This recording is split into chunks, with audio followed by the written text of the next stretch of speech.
Question to start with. I'd like everyone who is here today and is a mother to raise a hand. And I'd like everyone who is here today and has a mother or had a mother to raise a hand. Okay, so we have something in common. We may have known our mothers, we may not have known our mothers. We may have wonderful memories of them. We may have very painful memories of them. The first time I gave a sermon on Mother's Day, I really had to think about that because I had a very complicated relationship with my own mother. And I didn't want to sugarcoat that with other people. And now I myself am the mother of, yes, a daughter. And I have to go back and forth with my own daughter. And as many of you know who have had children, you often discover when you become the parent a lot more about what was going on with your parents that wasn't so evident to you before you had children of your own. The theme today is Mother, Daughter, Goddess. So I've asked how many mothers there are in the room. How many daughters in the room? Okay. Next question. How many goddesses? Now that is not a trick question, and you're going to see why as I go on in the sermon. Do you remember Roseanne Barr? Yes. Yes? A very earthy, bawdy woman who described herself as a domestic goddess, indeed. So we'll get to that. There's a way to go before we arrive. Joseph Campbell, and I'm sure most of you know that name, wrote these words in his book, The Mask of the Gods. There can be no doubt that in the very earliest ages of human history, the magical force and wonder of the female was no less a marvel than the universe itself. And this gave to woman a prodigious power, which it has been one of the chief concerns of the masculine part of the population to break, control, and employ to its own ends. It is, in fact, remarkable how many primitive hunting races have the legend of a still more primitive age than their own, in which women were the sole possessors of the magical arts. If you're a woman, that probably makes you feel really good. If you're a man, it might make you nervous. These words are from Robert Graves, the author of the Greek myths. The whole of Neolithic Europe, to judge from surviving artifacts and myths, had a remarkably homogeneous system of religious ideas based on worship of the many-titled Mother Goddess, who was also known in Syria and Libya and other places. Ancient Europe had no gods. The great goddess was regarded as immortal, changeless, and omnipotent, and the concept of fatherhood had not yet been introduced into religious thought. Now, somewhere along the way, there was a tremendous shift. Once upon a time, every day was Mother's Day. Not the Mother's Day of greeting cards and going out to lunch or breakfast, as the case may be, but the intense recognition of the female principle and the feminine spirit. Once upon a time, men and women alike celebrated and revered not God, but the great goddess.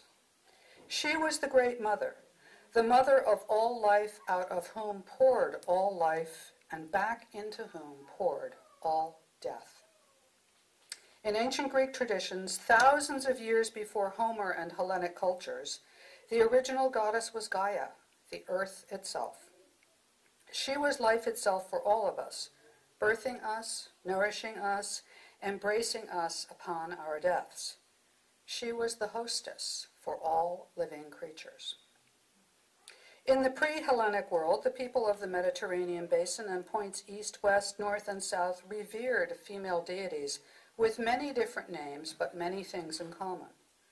Oset in Egypt, and Hathor, Ishtar, Astarte, Danu, Freya among the Norse, and Inanna, the Sumerian goddess, also associated with Ishtar.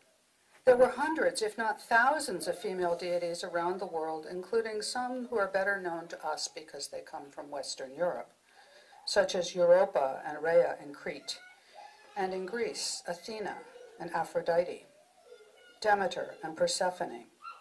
And there are thousands of goddesses across the East, the Far East, such as those of Tibet, China, and India, including Kuan Yin, the goddess of mercy and compassion, and Bhavani, Kali, Parvati, and Shakti in the Hindu tradition. And then there is one that may surprise you, the goddess Chomolungma, whose other name is Mount Everest. Their names and stories have very slowly been unearthed as archaeologists and mythologists have dug deeper into the past. But as with most of Western history, women's history, especially women's religious history, has disappeared for hundreds and thousands of years. And this has had enormous consequences for our understandings of ourselves as people and members of many different civilizations.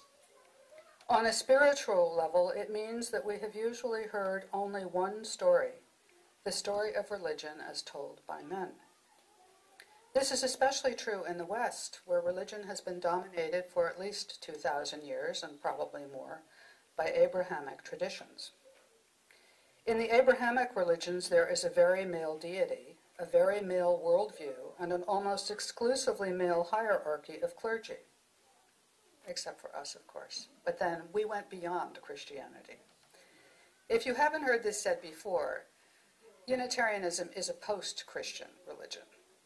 It evolved out of Judaism, which is a Unitarian religion, into Christianity and beyond Christianity into a much wider embrace of the world and a much freer and more open view of the value and the values in human life. These religions, the Abrahamic ones, built institutions in which men rise to power. Just this morning I was watching the television and I saw that the Pope had canonized 800 more saints. You may recall I was here on St. Patrick's Day talking about saints, and I thought, why do we need 800 more? It's just a question, and I'm just saying, but I was very surprised. I am surprised that that practice continues. As time passes, we see more clearly the suffering that has come with all these developments in institutionalized religion. Suffering for both men and women and children who are assigned to specific tasks and expectations that are codified, at least supposedly codified, in Scripture, a word that simply means writing, but which has taken on the connotation of something intransigent, engraved in stone, incapable of ever changing or growing. Just think of the power men hold over women in fundamentalist traditions right here in the United States and around the world. All you have to do is turn on the news or open a newspaper, and you will find an account, one place or another, of something really awful that is happening to women. Usually in the so-called world of a religious explanation or a so-called religious commandment. But what if things were different? What if we knew about the rest of the stories?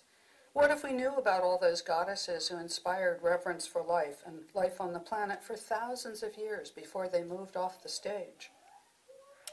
In 1986, after years of research and writing, educator, theologian, mythologist, psychologist, and Unitarian Universalist minister, Reverend Dr. Shirley Rank, whose name is probably familiar to some of you, published a 10-session course called Cakes for the Queen of Heaven. Have any of you been lucky enough to be in that class? You used to meet with them? Yes, yes. Yeah, how many others know about this? Okay. It's a course that I've taught, I last taught it in Somerset Hills, and it's a course that always amazes women because it brings to light all the shadows that are occupied by women. It galvanized women in our faith tradition as it opened a hidden world filled with other women and very different ideas about sacredness. It was not merely a look at the stories behind the goddesses. The course invited its participants into an experiential practice of questioning and considering the roles they play in society. and the ways in which society and religion shape women's lives, often in ways that we are not really aware of. We're not really paying attention to it because we live in cultures shaped by social constructs known as religions. Why do women need to know about women's religious history? Well, in this country, men, and I like men, don't take this the wrong way, I love men, but men have always had both power and had male role models in religion, and women in this country have not. Very few women have had that experience that men have. How many women can you name who have founded religions? And I ask you this, I'm just tossing it out there. Who can you name who started one? Mary Baker Eddy. And what did she start? Christian Science. Christian Science, yes. Okay, that's one. One. Can you name any others? There are others, yes. Behind. I'm sorry?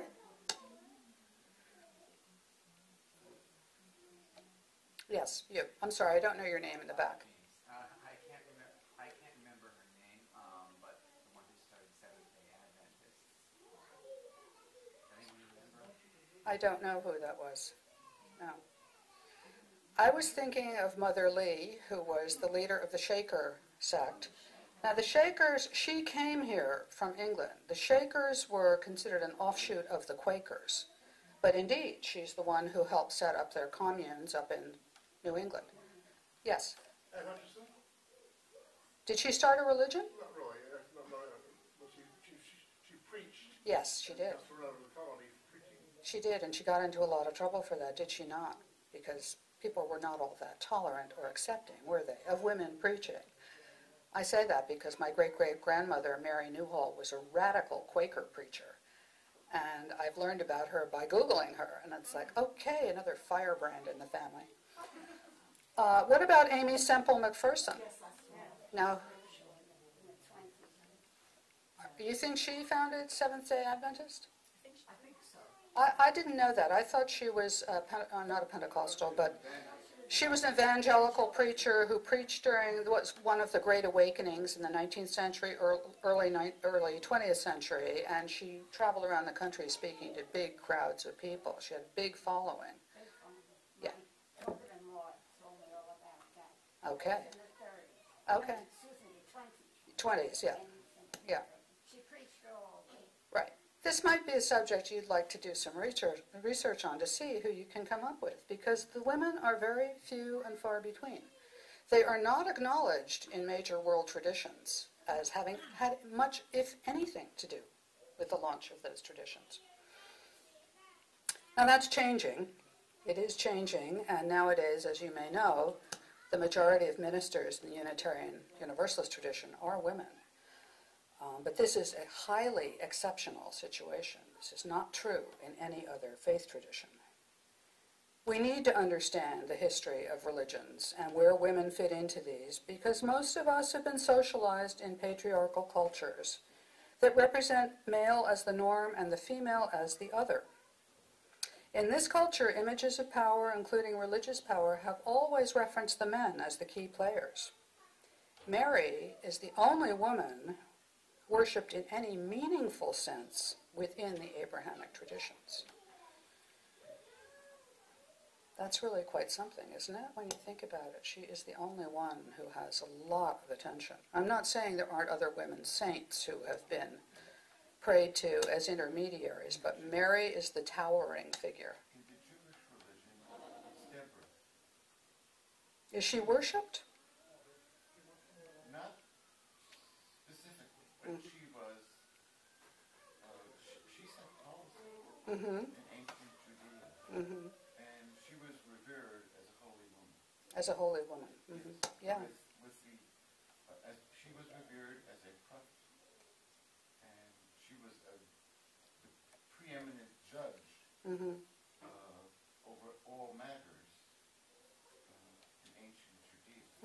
So, because in the Jewish religion, there is no person who is deified.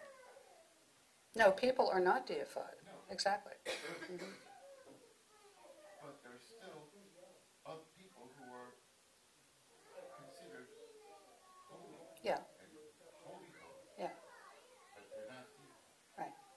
focus here is on the sanctification of people and whether or not all people are sanctified equally, and clearly they're not. Now, let's take a look at the human relationship of mother and daughter.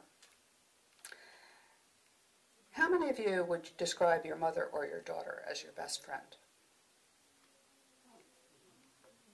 All right. How many of you once upon a time would have described your mother as your best friend? Yeah, that's more common, isn't it? As time goes on, we tend to break away from our mothers, and that's a normal thing to do. But the fact of the matter is that daughters are raised to imprint on their mothers. Just yesterday, I was watching the Today Show, and they were doing the fashion displays of mothers and daughters. And damn, if they weren't all dressed in identical clothes. Now, I have never done that with my daughter. I wanted my daughter to be my daughter, and I wanted to be me, the mother. And I found it fascinating that this tradition still goes on for a lot of people. Somewhere in this room, there may be a woman who once dressed as her mother did, or whose daughter still dresses as the mother does. There may be one among you who wears her hair the way her mother did, or does. That used to be very common, too. Or there is a woman here who is the mother of a daughter who copies her, or maybe whom the mother copies. This is the subject of a lot of talk shows nowadays, where teenagers and young adults get angry that their mothers are dressing down to a younger age. And the other way around, that mothers are concerned that their daughters are dressing like adults when they're really 12 years old. There's a lot going on in this construct about what a woman is and what a mother is and what a daughter is. There may be a mother and daughter here who sound the same, laugh the same way, make the same gestures, love the same music, foods, books, and movies. It's proximity that fosters this imprinting. Sometimes it's a wonderful closeness that brings with it a sense of security, and sometimes it can be suffocating in both directions, not necessarily just one. I wonder if you have ever imagined yourself as your mother. I wonder if you have said to yourself, gosh, I don't want to be like my mother. And I wonder if someone has said to you, you know what, you're just like your mother.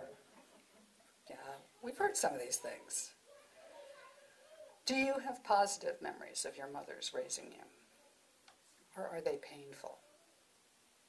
There are places for pain in many relationships between mothers and daughters, just as there are for fathers and sons. When you leave today, I want you to think about ways in which you're glad to be like your mother. Things that you appreciate about her. And to think also about ways in which you would rather be different from her. Is there space in your relationship for each of you to be your own?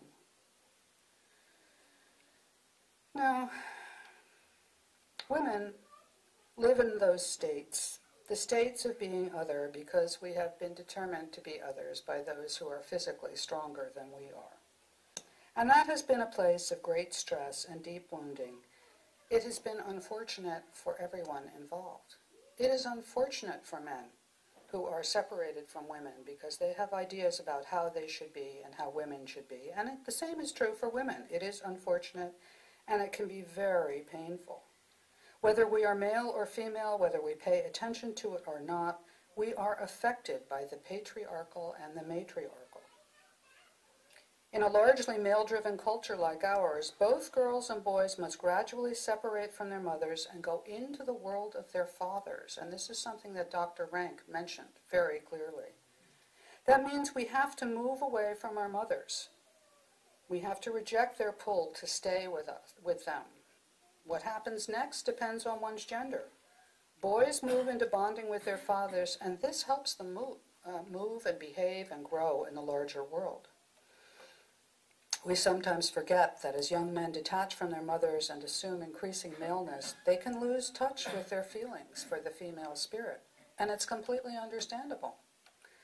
This may mean that men need to work harder to experience intimacy and connections with other adult women. And what happens to the women? When they leave their mothers, they find themselves in a world that doesn't always or even really accept them as normal. Maybe nowadays as social equals, but not the same. And of course it's true. We're not the same. Women are women and men are men. We are separate but hopefully equal. We have come a long way since women could not be independent, have their own money, their property, run for office, be unmarried and still live. But there is still a widespread tendency to see women as the wives of, the daughters of, the mothers of, not as independent people in the way that men are seen.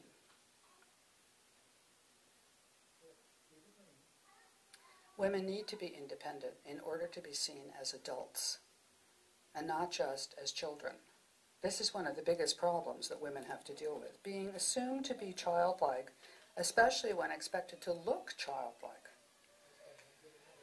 Whether or not we actually become replicants of our mothers, many of us absorb some resentment against them, especially if we have seen them as weak or powerless. But individuation is critical for all women. What does this have to do with goddesses? Goddesses, believe it or not, in traditional myths represent these separation stories. It is their stories that are thousands of years old in which we discover the same themes and the same questions. And isn't that amazing? Because those goddesses were named thousands of years ago. Let's consider one story, the story of Demeter and Persephone. There are two different versions of this story. One is the one you probably know or learned at some point in school, and the other is one that comes up in the course of Cakes for the Queen of Heaven.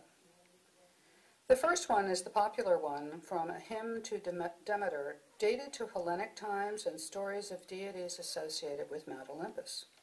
In it, Demeter, the goddess of fertility and agriculture, had an affair with her brother Zeus. Well, that hasn't changed much. On Game of Thrones, there's a couple, yes, you know about that. Yes, brother and sister. Okay, in some accounts, she was actually raped by Zeus. Years later, her daughter Persephone was carried off and raped by her uncle, Hades. She had to live with him and rule his kingdom of the underworld.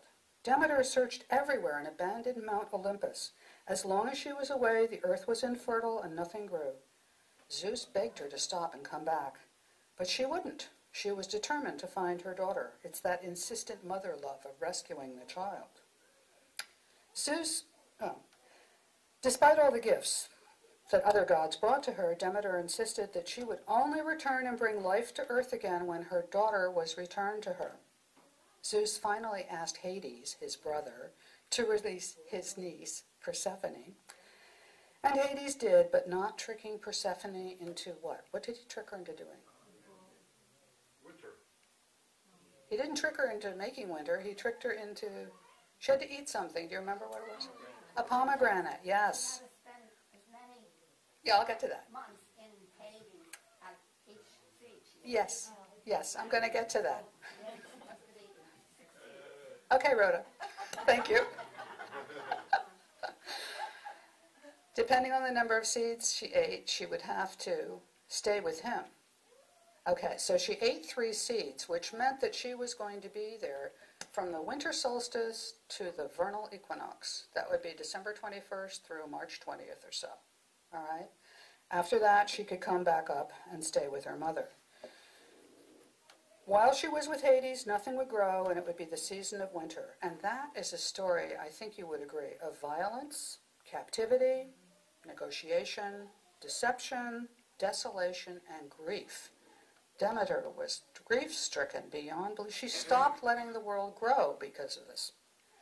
There's a different account told by Charlene Spretnak, and this story came up in the course on Cakes for the Queen of Heaven. Charlene Spretnak, by the way, was a co-founder of the Green Party. In that story, we see Demeter and Persephone from the female point of view.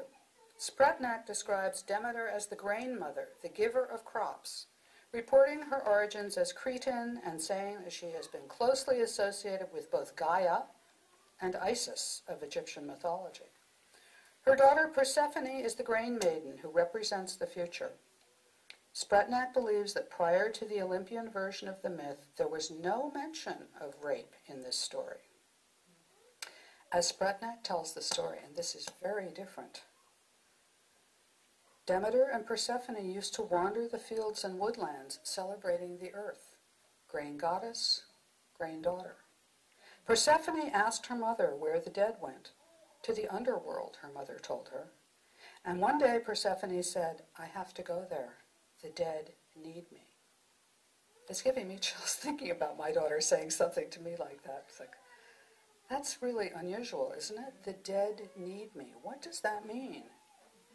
Can you imagine what you might say if your daughter told you she wanted to go be with dead spirits?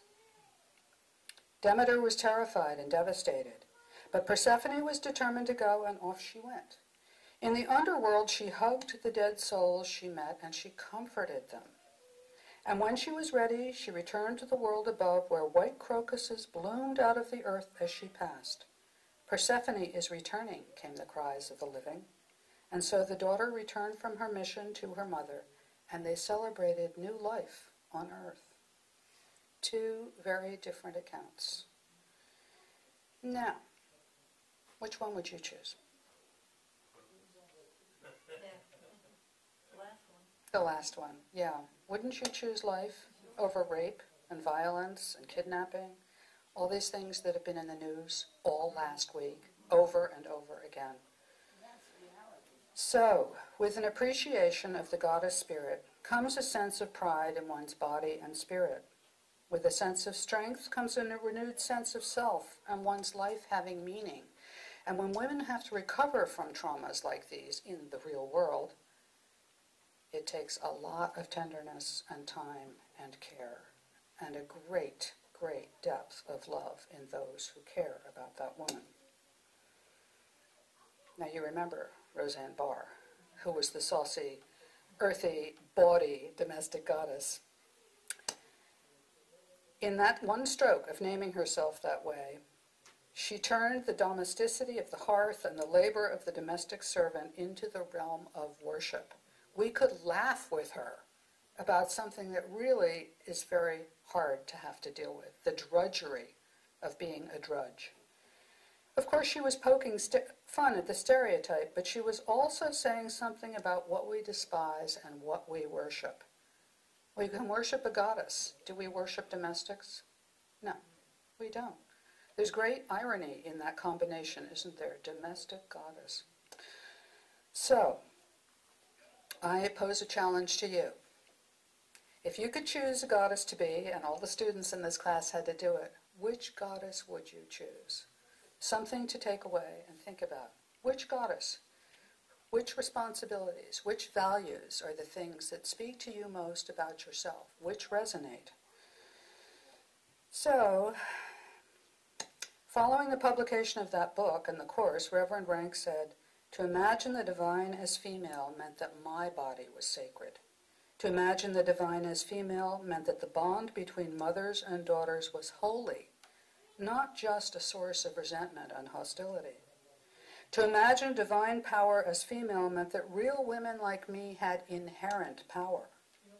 To imagine the divine will as female meant that women could act on their own behalf. We are profoundly shaped by the stories of the past, whether we know them in detail or not. These myths continue through the culture of the West.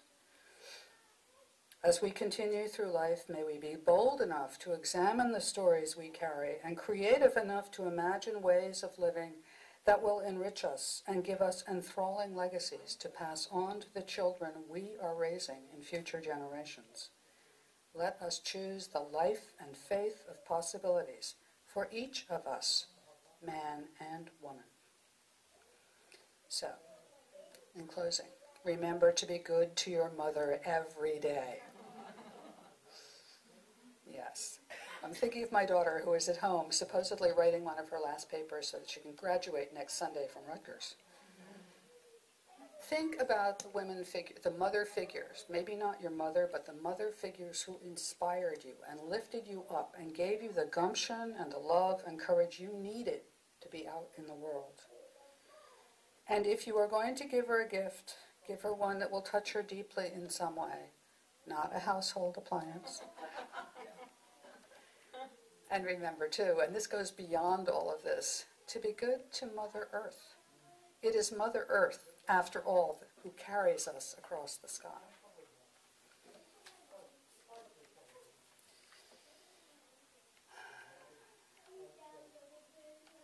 It says we have time for a congregational response, but I don't know that we do. That depends on all of No. you. No? Not Executive today. decision? Not today. Not